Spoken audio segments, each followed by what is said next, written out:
How are you guys? Welcome back to Wargaming China, my free channel where I platform my understandings of the war of resistance against Japanese aggression in China from 1931 to 1945. Now, I do this mainly for wargamers, modelers, toy soldier enthusiasts, and people who have a passing interest or a greater interest in the war in China itself. Now, today I want to just talk about wargaming, what it is, and how to get started. Now, I do get asked this question a lot. First thing you need to do if you decided that you want to start wargaming is not spend a penny. Don't go out and think I want to start wargaming. I've heard of this rule book. All those figures look nice. And spend them, buy them. They all arrive. You've got all your painting to do. You do all your work. You've got your army ready. You find somebody to game with. You go there, and you realise that you've spent all your time and money building a 28mm army, and these guys gaming 15mm. So avoid that mistake. What I want you to do is, if you're want to start wargaming, is go to a convention. Now, some of us are lucky. We live in big cities where you might get more than one or two a year. Others, they might live far away, and the only one close to them is many hours drive. But try to get to one. Because when you go to a convention, you're going to see people actually playing games. And many people play historical war games, where they get as much, like I do, where I try to get as much right historically about the battle, and then refight it in miniature. But a lot of people, put the time and money in, research good armies, and then just they play historical and just fictional encounters. Now, you can play either. For wargaming, if you've been watching my channel and you're thinking, God, that's a lot of figures to paint, that's a lot of stuff on the table. Well, there are war games that only involve at the section level. So you might have, say, only have to buy 15 soldiers and paint them, 15 figures and paint them. So, it all depends on the scale and the rules you use. But to get the best introduction to them, find a convention. If you can't find a convention near you, look up, put a post on your community forum saying, you want to get into wargaming, you'd like to meet people who want to get into wargames. Are there any wargamers in your area? Because the most important thing about finding other wargamers is not just that they're going to introduce you to the rules and you're going to have somebody to play against, but that most wargamers have at home their stash of stuff that they have never painted and I've never put together, and they just really want to see it on the table. So a new guy comes to the club, get talking to the guys, find out if they've got any figures for sale. A lot of them, like I know some guys who just have mountains of lead, and and they pay top dollar for it, and they just get rid of it for bargain prices. So go find a club, go to a convention, get talking to people. Now, when I said talking to people, I want you to remember that wargamers aren't the most socially advanced people. They might lack some social skills. You might lack some social skills. I lack social skills. So you have to put yourself forward. You have to say what you want to game. And if you want to game the War of Resistance, you might have to. You might be in a situation where they go, "Oh, that's a great idea," or you might be in a situation where nobody's interested because they're all playing Normandy, or they're all playing Americans in the Philippines in '44. What you want to game and what the club is gaming and what you can get a game of are not always the same things. So that takes you to I do a lot of solo wargaming, but I used to club game for years, and I still enjoy playing other people. I still do play other people, but the thing is about solo wargaming for the beginners is if you go and get the rules, they're just going to be too difficult for you to fathom. Even as regular wargamers, when new rule amendments come out, we scratch our heads and have to have a few games before we figured it out. So solo wargaming is something that I wouldn't recommend for beginners, but it certainly can be very satisfying. Now, as far as wargaming is concerned, like you can have aerial battles using, 144 planes. You can have naval battles, uh, land battles, combined battles like amphibious operations. So if it happened in history, the chances are you can buy the figures for it, and so somebody out there in your neighborhood who wants to refight it with you. But as I said, first of all, find the club. Don't spend your money. Find that club first. Find the opposition. I mean, you might just, like as I said, put it out in a forum, and there's a guy 4 floors up from you who's also never heard a game. Well, then maybe you together could fumble through the rules. But what I'm saying is, when you meet people in this hobby, is when you get to decide and be more informed about what you want to buy and what you spend your money on. Because you might go, oh, I'm going to do a battalion of Chihas. And you go to the club, and there's a guy with a regiment of Chihas, and his are far more beautiful than yours because you're a beginner. Sometimes you might have an army, but you look at the other guy's army at the club, or the guy, and you want him to bring his army because it's just nicer than yours. So get to the club, get talking to gamers. Now, as far as figures themselves, you can get figures in metal. These are from my mate Simon Soldiers. You can get figures in plastic, soft plastic, like Airfix were making them first, but now hundreds of companies make plastic toy soldiers. And if you have a particular era in mind and a particular scale, a good website is the plastic soldier forum, and you can skim through the pictures, go to your period of war that you want to game, and go through the figures there, and they'll even tell you where to buy them, where you can order them online.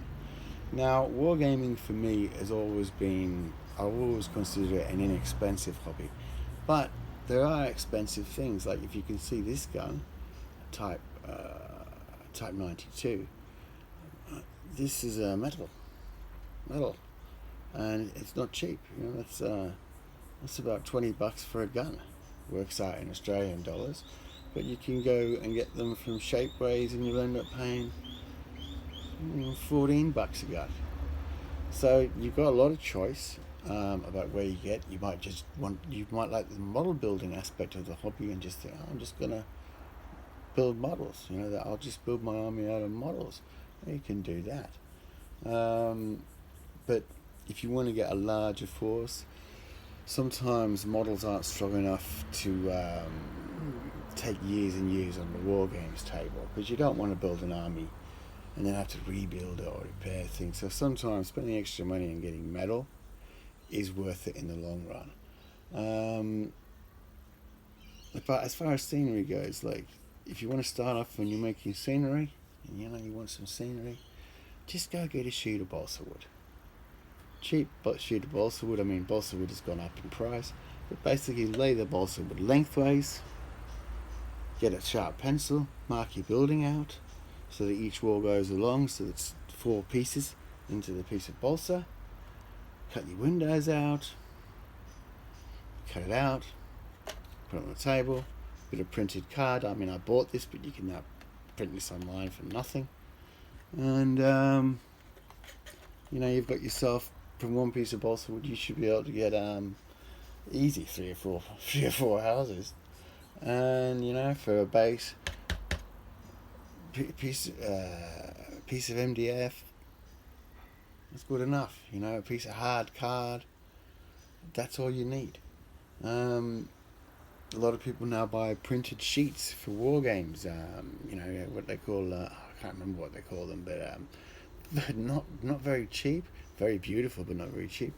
Just go down to the haberdashery and get yourself some green cloth. Try and keep wargaming as cheap as you can for as long as you can, because when it comes to buying things like that you might want to buy in the future, because you'll always have something you want to buy, and you've got the bucks for it. I mean, me, I don't really spend much money at all. Very little money on my hobby anymore.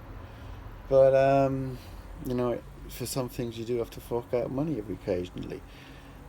As I said, my army is mainly plastic, a fair bit of metal. I've been doing this for 25 years. Actually, yeah, a bit longer than that. But I've always enjoyed it. I've always tried to keep it cheap. Don't let the idea that you have to paint your figures disturb you, because sometimes you might, as I said, go to a club and you can buy it. You know, the guy just wants to get with a pre-painted army. He's painted it already. You don't have to do anything. So go and meet some wargamers. Don't let any aspect of the hobby deter you. Like, you know, oh, I can't. I'm shit at building models. Or oh, I don't think I could do the painting. Because believe it or not, you won't have to. You go to a convention a lot of times, and you know, a nice regiment of infantry or a full company of infantry will be up for sale for next to nothing, readily painted.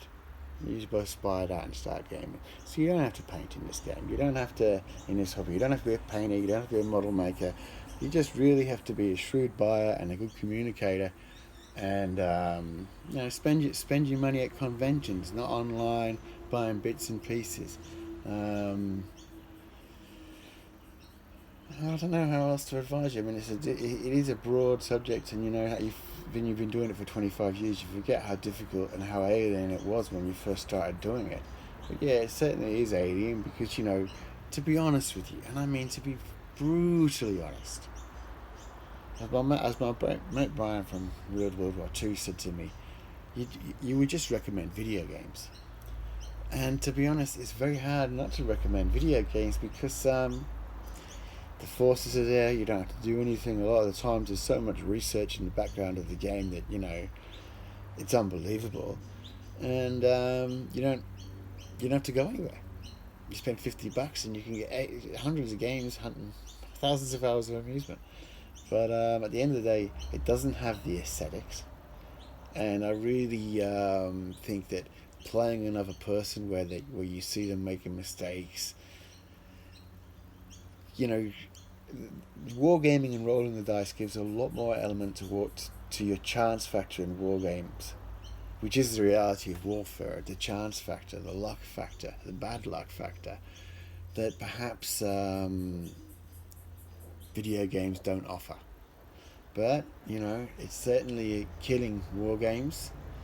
But really, we're at the same time as video games are killing war games, we're also in a golden age for war games. I mean, there's a new company, Studio Story Miniatures, and they're going to be having a beautiful line of 20mm or 28mm Chinese figures. You know, I've seen pictures of their Germanized divisions. Beautiful, beautiful. They've even got the 6KE7. So things are getting better. There's another company called 172nd Miniatures, and they're doing a beautiful line for. I mean, I would play them. But they're doing a beautiful line of figures in 20mm, and they've got them for the Great Wall, and they've got them for Shanghai 32 and 37. So, you know, it's getting better. There's cobblestone figures who I've looked at and thought, you know what, they'd look good for the communist forces. So, out there is stuff that you can buy for your Chinese infantry. I mean, as you know, most of mine I had to convert. But I enjoyed doing that. And still, at the end of the day, it gives me stuff on the table that will always be unique to my table. But you don't have to go that far. You know, these figure makers are online there. They're doing it on many scales. So as I said, first thing to do is get online, find a convention, find a club, find a group, find somebody else to play with, and then and only then start spending your money and decide what scale you're on. Well, that's about all the advice I could give you, because I just sat down here a bit bored today with a broken leg and thought, what can I do? So that's about all the advice I could give you on it. But if you've got any questions, just put them below in the comments and I'll answer them. Alright then, hope you liked that. If you did, press like. If not, subscribe. See you later. Bye.